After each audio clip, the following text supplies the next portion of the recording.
অতিথি দেৱাই ভৱ তোমাৰ ক্ষমতা থাকিব পাৰে তোমাৰ সহস্ৰ অৰ্থ সম্পত্তি তুমি গৰাকী হ'ব পাৰা কিন্তু তোমাৰ ঘৰলৈ অহা দৰিদ্ৰ ব্যক্তিজনক তুমি অপমান কৰিলে নহ'ব সেই দৰিদ্ৰ ব্যক্তিজনক তুমি দেৱতা বুলি জ্ঞান কৰিব লাগিব তেতিয়াহে ঘৰখন মন্দিৰলৈ ৰূপান্তৰ হ'ব সেইকাৰণে ভগৱানৰ এই কৃষ্ণ বিপ্ৰদামৰ আখ্যানটোৱে আমাক বাৰে বাৰে অহংকাৰ শূন্য হ'বলৈ কৈছে মানুহক মানুহ জ্ঞান কৰিবলৈ কৈছে জীৱক প্ৰেম কৰিবৰ বাবে বাৰে বাৰে ভগৱন্তে এই বিপ্ৰদামৰ আখ্যানৰ যোগেদি আমাক জনাই আছে তেওঁ সময়ক নিয়ন্ত্ৰণ কৰিব পৰা সৰ্বশক্তিমান ঈশ্বৰ জগতৰ গৰাকী কিন্তু এই জগতৰ গৰাকীজনে কি কৰিলে এই বৃদ্ধ ব্ৰাহ্মণজনৰ মলিয়ন ভৰিখন ধুই দিবলৈ ঘৃণা নকৰিলে কুণ্ঠাবোধ নকৰিলে অকল ভৰিখন ধুৱাই দিয়াই নহয় সেই মলিয়ন পানী পজ্জল তেওঁ বৈকুণ্ঠৰ অমৃত বুলি ভাবি ভগৱন্তে সেই আশীৰ্বাদ বিপ্ৰদামৰ পত্নী বোলে শুনা প্ৰাণ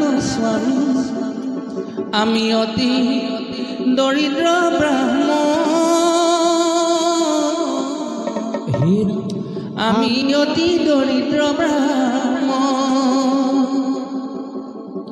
ঘৰে ঘৰে ভিক্ষা মাগি কটাই আছো দিন ৰাতি অন্ন বস্ত্ৰ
যেতিয়া বন্ধু বুলি নিজৰ স্বামীৰ কথা জানিব পাৰিলে এতিয়া বিপ্ৰদামৰ পত্নীয়ে কৈছে দেখিছ স্বামী যদিহে জগতৰ ঈশ্বৰ তোমাৰ পৰম বন্ধু তুমি কৃষ্ণৰ ওচৰলৈ যাত্ৰা কৰা কৃষ্ণই আমাৰ দৰিদ্ৰ জীৱনৰ নিৰ্মূল কৰিব পত্নীৰ সেইটো উপদেশ লৈ দামোদৰ বিপ্ৰদাৰ অকলে যাত্ৰা আৰম্ভ কৰিলে আৰু তেওঁ যেতিয়া ভাবিলে মই যাত্ৰা কৰিম হয় কিন্তু মোৰ সখীৰ গৃহলৈ যাবলৈ দেখোন হাতত একোৱেই নাই তেতিয়া তেওঁ পত্নীক ক'লে বামনীৰ বাক্য বিপ্ৰয় বুলিলা বাণী বামনীৰ বাক্য শুনি বিপ্ৰয় বুলিলা বাণী বামনীৰ বাক্য শুনি বিপ্ৰয় বুলিলা বাণী বামনীৰ বাক্য শুনি বিপ্ৰয় বুলিলা বাণী মতে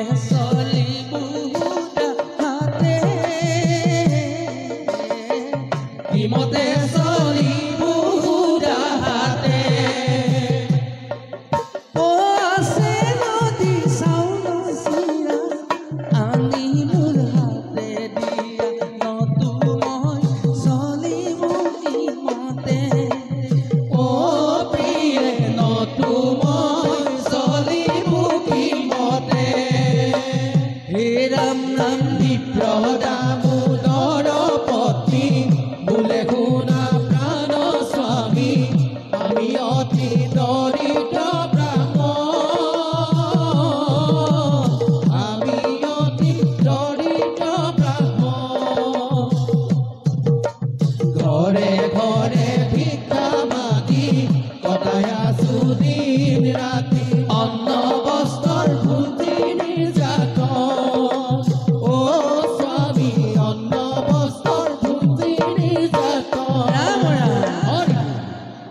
আপোনালোকে জানেই যেতিয়া পত্নীগৰাকীও ক'লে আৰু চাউল চিৰা কৃষ্ণই ওচৰলৈ যাবলৈ স্বামীৰ হাতত আনি তুলি দিলে।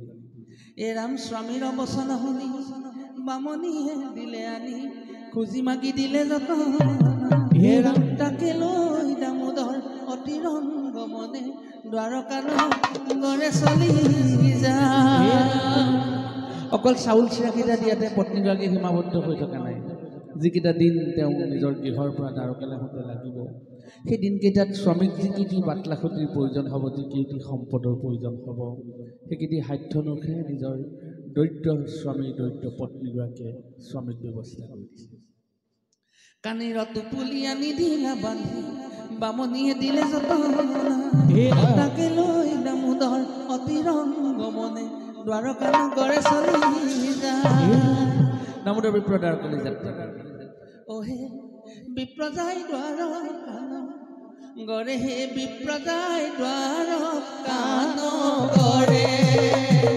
ও হে বিপ্ৰ যায় দ্বাৰকানগৰে হে বিপ্ৰ যায় দ্বাৰকানগৰে ও হে বিপ্ৰ যায় দ্বাৰকানগৰে হে বিপ্ৰ যায় দ্বাৰকানগৰে ও হে বিপ্ৰ যায় দ্বাৰকানগৰে হে বিপ্ৰ যায় দ্বাৰকানগৰে ও ধন ধন বিচাৰিয়া কৃষ্ণৰ গৰে হে বিপ্ৰ যায় দ্বাৰকানগৰে হে বিপ্ৰ যায় দ্বাৰকানগৰে দ্বাৰকানগৰে কৃষ্ণৰ চৰণ চিন্তা কৰি কৰি দামোদৰ বিপ্ৰ দ্বাৰকালৈ আহি আছে। অপ্ৰয়াসে আহি পিনি দ্বাৰকানগৰত উপস্থিত হ'ল। আপোনালোকে জানে বিপ্ৰ দামোদৰ ইমান দূৰ পথ আহোঁতে কোনো ধৰণৰ অপায় মংগল নহয়। সাগৰৰ মাজত থকা দ্বাৰকানগৰত আহি বিপ্ৰ দামোদৰ উপস্থিত হ'ল। যাই বিপ্ৰ দ্বাৰকাগছলি হে ৰাম বিপ্ৰ দামোদৰ আহি দ্বাৰকানগৰৰ মুখ্য দ্বাৰত উপস্থিত হ'ল। কিন্তু বৃদ্ধ ব্ৰাহ্মণজনৰ উৱাদি নাইকিয়া হ'ল। কোনফালে গ'লে জগতৰ ঈশ্বৰ পাব? জগতৰ ঈশ্বৰৰ বাতৰানো তেওঁক কোনে দিব? কোনোৱে তেওঁক ভক্ষেপেই কৰা নাই যে ইমান এজন দৰিদ্ৰ ব্যক্তি। পাইলা কৃষ্ণ পাইলা বিপ্ৰ দ্বাৰকানগৰী পাইলা বিপ্ৰ দ্বাৰকানগৰী কিন্তু অন্তৰ্যামী ভগৱন্তে জানিলে তেওঁক বিচাৰি তেওঁ পৰম বান্ধৱ এজন তেওঁক গৃহলৈ আহিছে। কৃষ্ণই কি কৰিলে? কৃষ্ণে যে নকৰিলে হয় সেই বিপ্ৰ শৈশৱৰ সখা মোৰ বিপ্ৰ দামোদৰ শৈশৱৰ সখা মোৰ বিপ্ৰ দামোদৰ যায় বিপ্ৰ দ্বাৰকাগছলি পাইলা বিপ্ৰ দ্বাৰকানগৰী কৃষ্ণে যে নকৰিলে আগৰ শৈশৱৰ সখা মোৰ বিপ্ৰ দামোদৰ শৈশৱৰ সখা মোৰ বিপ্ৰ দামোদৰ শৈশৱৰ সখা মোৰ বিপ্ৰ দামোদৰ। গতিকে মন কৰিবলগীয়া জগতৰ ঈশ্বৰে দামোদৰ বিপ্ৰক কি কি শুশ্ৰূষা কৰিলে।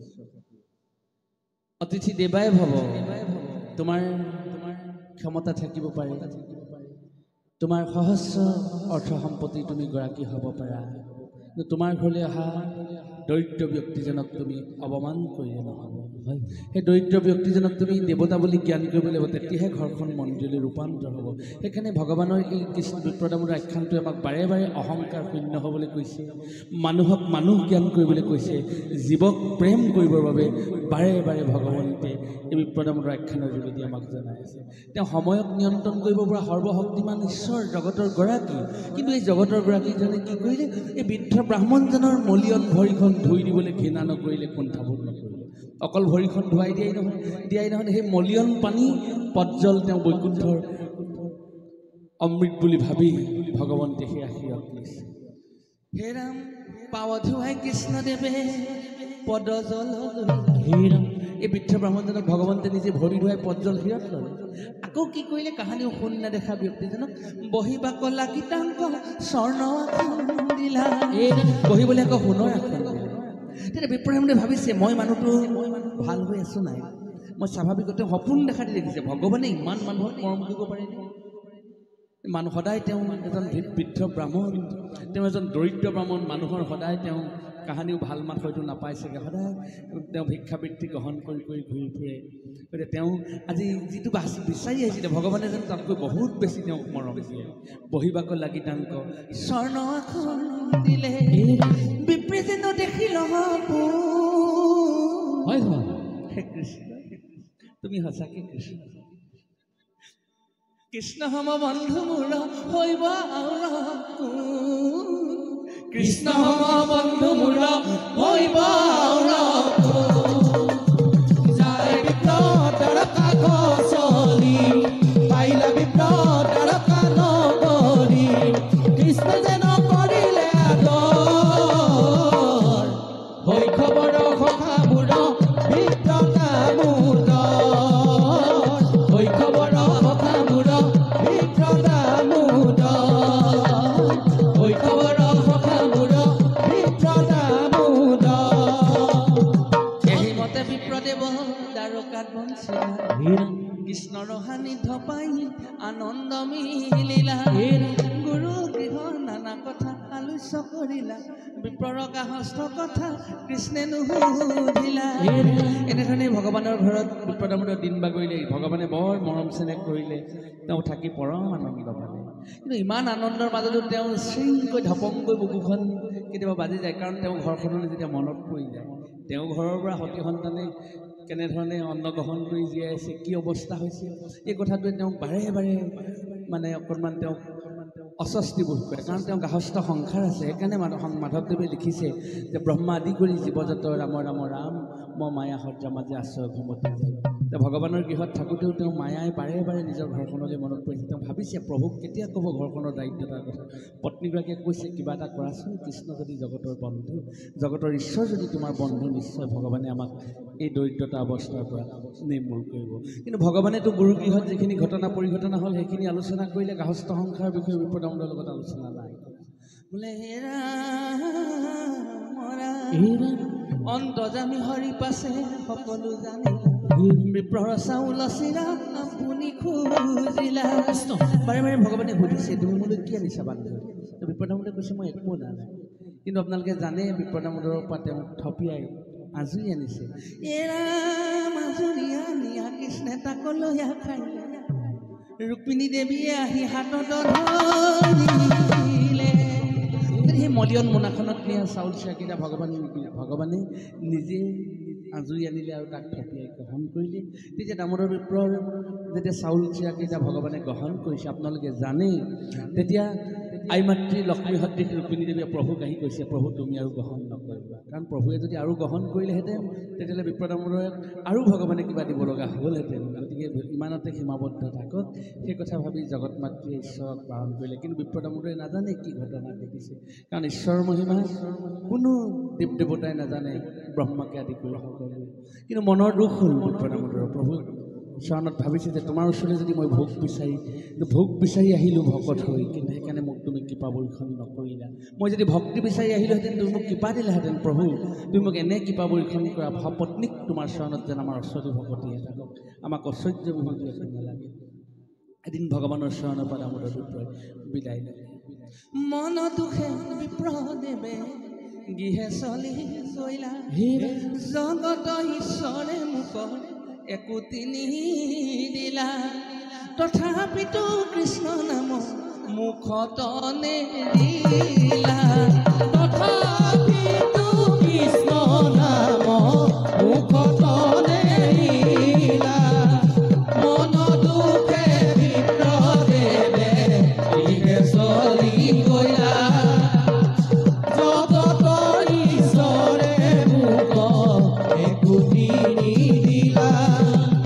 তথাপিতো কৃষ্ণ নাম মুখত নেৰিলা। পিতু কৃষ্ণ নাম মুখত নেৰিলা। ৰাম ৰাম। এই মতে বিপ্ৰদেৱ পাইলা বহু দূৰ দেখিলন্ত গৃহভূমি নোহে আপোনাৰ। অ সংকটে পৰিলো বুলি প্ৰভুক মাতিলা, আমাক লাগীয়া প্ৰভু কিনো কৰা লীলা।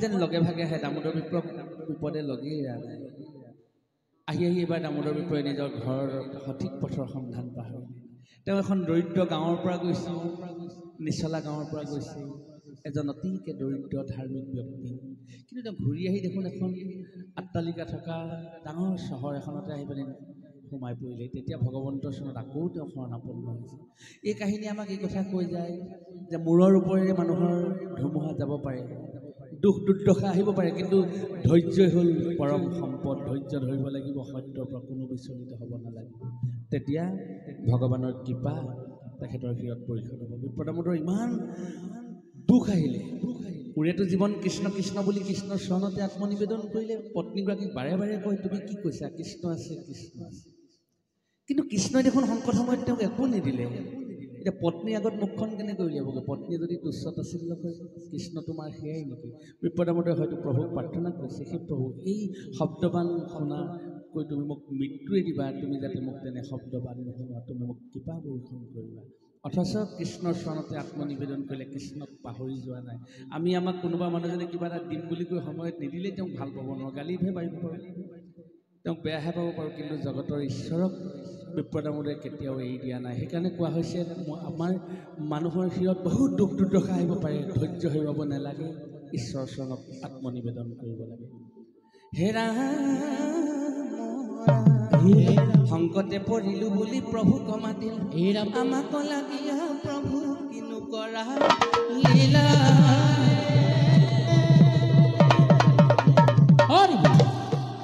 তেতিয়া বিপ্ৰদামোদক আচৰিত কৰি বিপ্ৰদামোদৰ সন্মুখত তেওঁ সেই কুৎসিত পত্নীগৰাকী সুৰক্ষী যুৱতীলৈ ৰূপান্তৰ ঘটি এগৰাকী দীপলিপ কন্যা নিচিনাকৈ এগৰাকী দীপলিপ সুন্দৰী তেওঁৰ সন্মুখত আহি উপস্থিত হৈছে সহস্ৰ দাস দাসীক লগত তেতিয়া পত্নীগৰাকীয়ে স্বামীক কৈছে দাসীৰ হিতে আহে বিপ্ৰৰগিনী চোৱা স্বামী কৃষ্ণই দিলে অচৈৰ্য বিভূতি নেৰিবা নেৰিবা স্বামী কৃষ্ণ ভগৱতী নেৰিবা নেৰিবা স্বামী কৃষ্ণ ভগৱতী দাসীৰ গীতে আহে বিপ্ৰৰ ব্ৰাহ্মণী স্বামী কৃষ্ণই দিলে অচৈৰ্য বিভূতি নেৰিবা নেৰিবা স্বামী কৃষ্ণ ভগৱতী নেৰিবা নেৰিবা স্বামী কৃষ্ণ ভগৱতী হৰি ৰাম ৰাম ৰাম হৰি ৰাম ৰাম ৰাম ৰাম ৰাম সকলোৱে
Hare Rama